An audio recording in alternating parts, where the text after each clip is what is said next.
मेरे गिरोह में काम करोगे। ये मजदूर का हाथ है कातिया, लोहा पिघलाकर उसका आकार बदल देता है। ये ताकत खून पसीने से कमाई हुई रोटी की है। मुझे किसी के टुकड़ों पर पलने की जरूरत नहीं।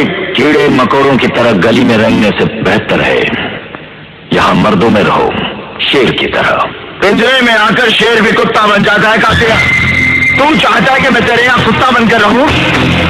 तू कहे तो भौंकूं, तू कहे तो काटूं। ए, तू हमरा से बोलत काहे नहीं खा?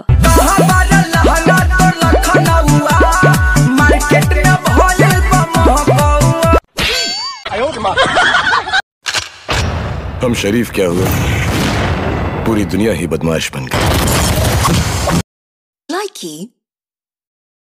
आपके प्यार से अच्छी कोई दौलत क्या है, माँ का आंचल जो सलामत है तो जन्नत क्या है, बाप के प्यार से आपके।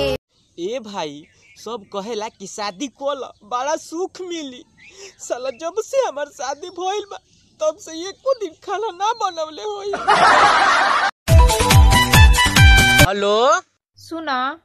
हाँ, का भइल? सुती हमारा संगे सवातिन से बतियावेले, पुछिला कि के हाथ बुरुबक बनावेले, रोई के खराबे अपन मेकअप कली हनी। ए लॉकडाउन में क्यों एकरा खातिर दुकान खोलले बा?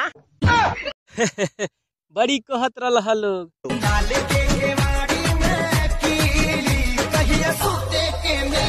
अब सुता लोग 3 मई तक डाल के केवाड़ी में कीली।